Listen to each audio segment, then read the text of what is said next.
seemingly has bothered him for several years, like Bryant, Bell, now Brown. If it's just like that's why he's doing it, because he's sick of it, so he's just right. Like, whatever. Well, I think that's definitely one of the two theories. Like one of the theories, like it's getting hard to not believe.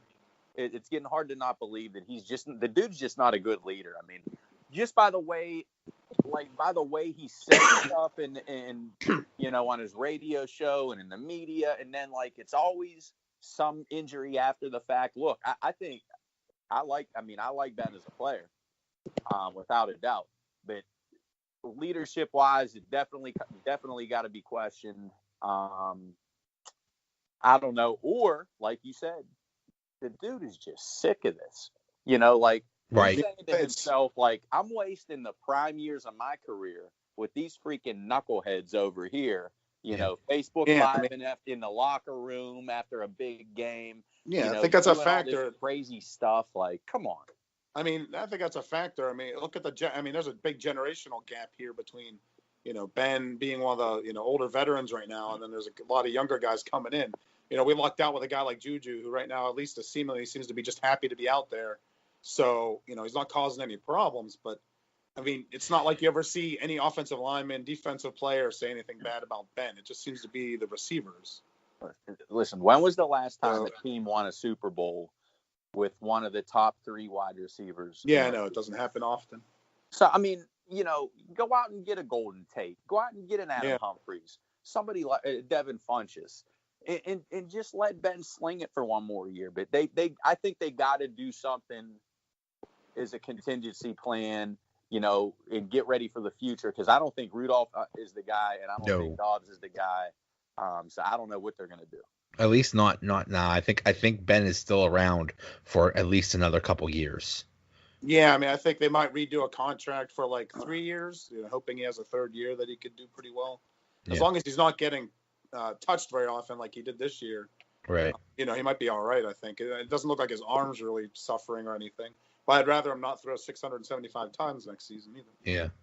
That's a lot. But there's two schools of thought as to what the problem is. Is this a institutional cultural mess, quote unquote circus or whatever, or is it basically just an AB problem? And if he goes away, the circus goes away. We may find out. I think it was just a few guys, because you don't really hear too much from other people, really. It's just, Ben will say something, and I guess it gets a Brown or someone mad.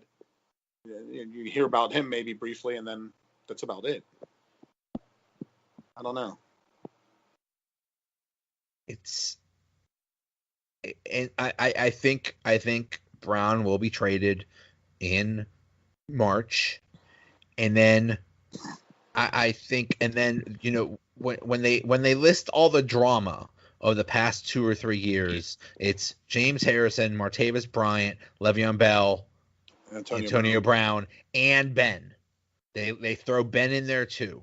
Oh yeah. So I don't know how, if they can say something to Ben or whatever, like, hey, maybe don't do the radio show, or maybe don't be such a jerk on the radio show, or maybe talk about your kids or something, or talk about the traffic.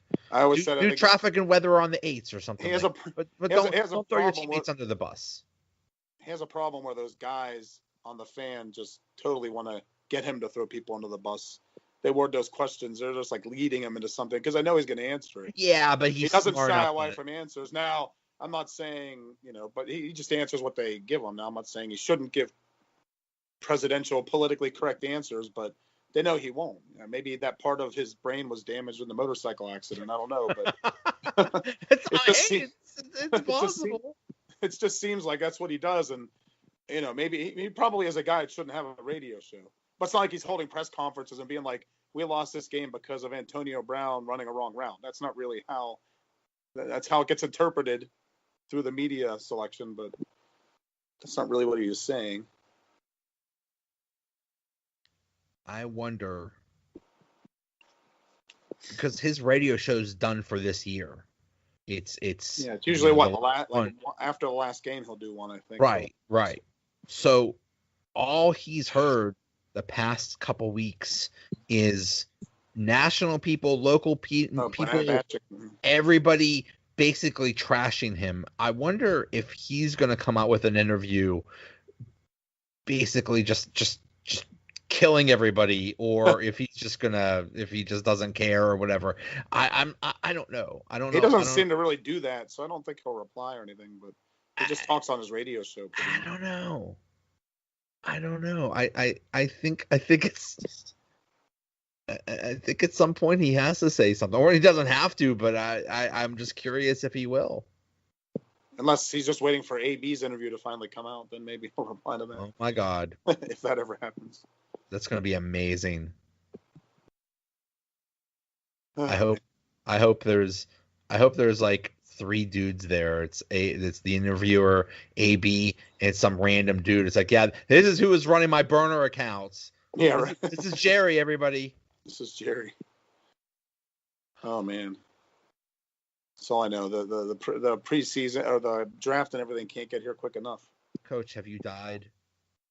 We lost him. He's on mute. Is he? Son, I was on mute. I hit the mute button and I didn't even know. He had a coughing fit. I did. I actually started coughing because I had another swig of Rheingeist down the wrong. Oh no! My goodness, again? Doubled up. Killing himself over. Oh man. Yeah. So everything the next 2 months can't move fast enough, though, if you ask me. As a Steeler fan, let's get this going. So in the latest mock draft, they have Antonio Brown getting traded on CBS, and they have the Steelers actually taking a wide receiver at 20 from North Carolina State, which, man, I don't agree with. I say either package that pick that you get back and trade up, or I just think this draft is so deep with defensive line talent that you probably got to go D-line. Or linebacker. I like that. I like that linebacker from Michigan. Yeah. I think they're desperate for either linebacker or cornerback. I think there's no other way they could go. Maybe get wide receiver. I know. Antonio Brown's cousin. Yeah, right. Get him. What? See, I think this isn't the year to go defensive back just because you need one. I don't think I think the defensive backs that you kind of want to, target in the first round are all going to be gone by, Yeah, unless you get a high, like top half. Unless you package, like I said, package our first rounder with any pick that we get back and move up to get like a Greedy Williams, or I think you go linebacker, or defensive line, because like I always say, I can't trust Tuitt. The dude's never healthy and on the field enough for me. They need a better rotation at defensive line anyway. Whether Tuitt's healthy or not, they could add some depth. I mean, Tuitt had a pretty solid year starting this year. Like he was in most of the games, I think. But he has injuries. Yeah. He does get banged up a lot. What I'd like them to do, because for whatever reason they've had trouble drafting corners, if they could somehow, package a corner or sign a free agent corner with Brown, trading Brown, then draft the other positions, because they've been okay getting other positions, but for whatever reason, corner's been like the worst by far. And if they can get a developed guy, a star now that maybe a veteran that can be good for, up until Ben's gone, and then draft younger guys for after that, I'd be fine with that. So I'm trying to see. I'd like to have an established guy, so they don't have to worry about. There's not many good cornerbacks that are. Free agents. Yeah, I mean, I'm looking at a website that usually ranks the free agents, and they got like Ronald Darby from the Eagles is the number 1 guy. I mean, Pierre Desir, Kareem Jackson. I mean, he's 31 though. Yeah, that's why I was saying maybe even if that's part of the trade for Brown, Yeah, I mean, there's just because you don't want to have to waste time developing a guy when. Ben's probably only going to have another maybe 3 years left. Yeah, I mean, maybe that's what they got to target as teams that are looking to maybe move a defensive back. Bruce Arians ruined it for my sleeper. I know. Oh yeah, maybe you're getting into it. He scorched that idea. That was, I was like, thanks a lot, Bruce. But the problem with trading for somebody is you're taking such a cap hit by trading AB. You can't get somebody expensive in return. Well, no, that money is going to offset. You're trading salaries. Yeah, it'll offset some of that or whatever. Yeah, so like if you're trading for, that's why I said, you maybe look at getting a high second rounder and a change of scenery guy that's a higher cap hit. So like you don't feel as bad eating that whole $21 million. Whereas you get a guy, I don't know what Deshaun Jackson's salary is, or if you say you got him and his salary's $12 million, you're only hit for that $9 million. It's to be a football fan, you have to know the salary cap, you have to know transition tags and franchise tags. You basically have to be like we could be agents at this point. Listen, when I was a sport management major from 01 to 05, like this was so much simpler. Yeah. I was a sports management major. I won't say what years, but it was even before that, so it was even easier. But yeah, I did the same thing at Bobby Moe. Good old Bobby Moe. Speaking of the franchise tag, Le'Veon Bell might be back. Oh, geez.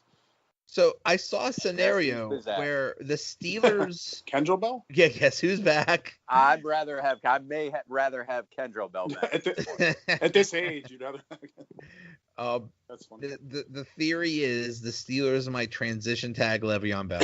I'd rather have Myron Bell back. Myron Boo Bell. Boo Bell. Hey, I liked him. And then a team can negotiate. Oh yeah. Bell, and the Steelers have a right to match it. But do you really want him, or do you want to get rid of the crazies? I don't. Yeah, just get rid of it. Well, I mean, if they transition them and someone does do that, don't they get like a pick because of it too? If we let them... The risk is, let's say the Jets make a deal, and then the Steelers have 7 days to match it. Yeah. If they do not match it, they lose the pick. If they just let them go, if they don't do any tag crap and they just let them go, I believe they get a 3rd round pick, like in the 3rd round or something like that. I see. I knew it was something like that. Yeah. But all right, enough of the quote unquote circus. Enough of the drama. So in our pick'em thing, whoever Mighty Cows is, they actually picked all 8 in a row so far. That's pretty impressive. I forgot to get mine in or whatever, but it didn't matter because I did so bad the first week. Hey, whoever that is, slide in the DM, send me your card. Seriously. I'm gonna piggyback you the rest of the way here in these playoffs and make some money. We're gonna need him for our as yet unnamed betting segment, which I believe will be called is this Mark versus the semi-pro versus the Joe. I don't know. No, it's funny. The rookie, the pro, and the Joe. Well, I eventually want to have somebody that actually knows what they're talking about in this segment. So, yeah, we'll see about that. But anyway, so ye have so little faith. So these games, I think, are going to be really interesting. Man, these are tough games. So tough. Tough games to handicap in general. Yeah. A lot of factors. Let's start with the NFC one. Rams at Saints. Oh boy. Man. And these are both rematches too, which I think is extremely. They are both rematches. I think, even though it's in New Orleans, I think I'm going Saints. I'm sorry. I think I'm going Rams. You know what? They were my preseason Super Bowl pick was Steelers Saints, but I'll tell you what, I'm kind of with you because to me the Saints just haven't been playing that well down the stretch. Breeze weeks since that Dallas game, he just hasn't looked the same as he